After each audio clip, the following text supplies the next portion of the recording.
Welcome back to Stems Potpourri. I'm Joe Heschmeyer, and I want to address three alleged errors of Vatican II. Now, last week I looked at some of the legitimate critiques made against the Council. For example, some of the texts were ambiguous, and heretics made use of some of those ambiguities in propagating false teaching. As I pointed out then, those critiques are largely true, but you can say the same thing about many councils, and it doesn't impugn the council itself. The fact that a council can be misread heretically doesn't mean the council is actually teaching heresy or error.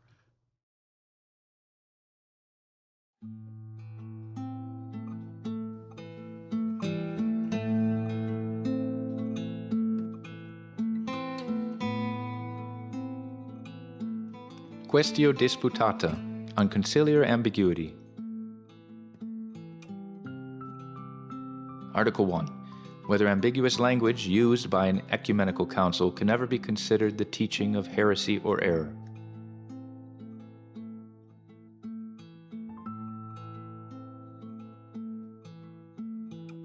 Objection 1.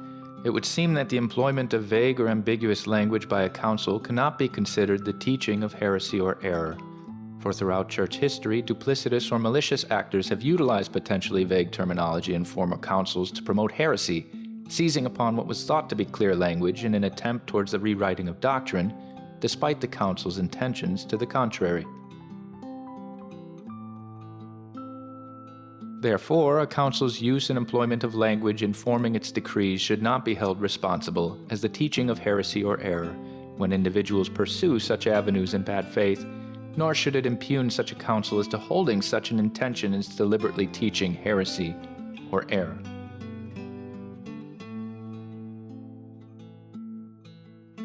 Objection 2. Further, the authority to interpret conciliar documents belongs strictly to the magisterium and the clergy, not to the lay faithful or private individuals. If readers draw heterodox conclusions from conciliar texts, the error lies in their unauthorized private interpretation and not in the texts themselves.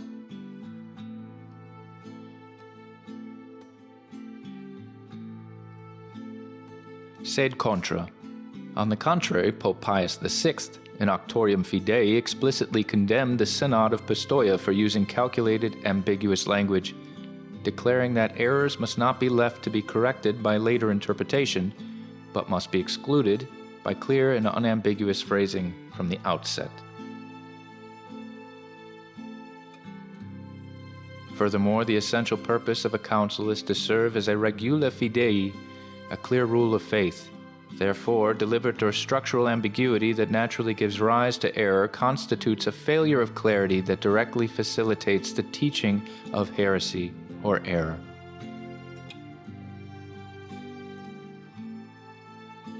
Respondeo. It must be said that there is a fundamental difference between an unambiguous boundary-drawing text that bad actors break in bad faith and a text whose inherent broad phrasing fails to establish clear dogmatic boundaries.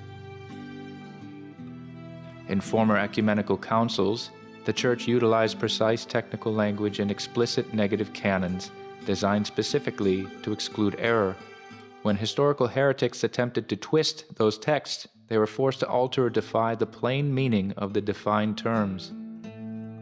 Conversely, when a council intentionally adopts open-ended or broad phrasing, the resulting ambiguity is not an external distortion imposed from the outside, rather it is an intrinsic property of the text itself. Because the primary duty of the Church's magisterial documents is to confirm the faithful in the truth and eliminate doubt, a document that permits opposing heterodox and orthodox readings simultaneously fails to perform its primary function. By providing the very occasion for confusion, such a text effectively facilitates and propagates heresy or error. Reply to Objection 1. It must be replied that while bad actors in the past attempted to bypass strict boundaries, the texts of those councils were intrinsically clear. By contrast, where conciliar language is deliberately non-definitive, the text itself opens the door to conflicting interpretations without requiring any malice or bad faith on the part of the reader.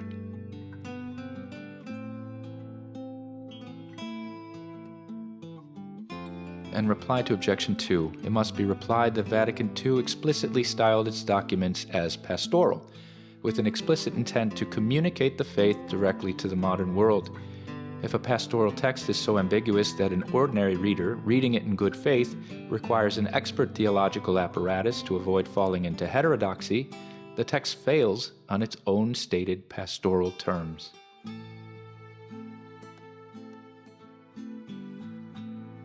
Moreover, as established in Auctorum Fidei, the Church cannot shirk her duty of clarity by shifting the burden of correct interpretation onto downstream interpreters.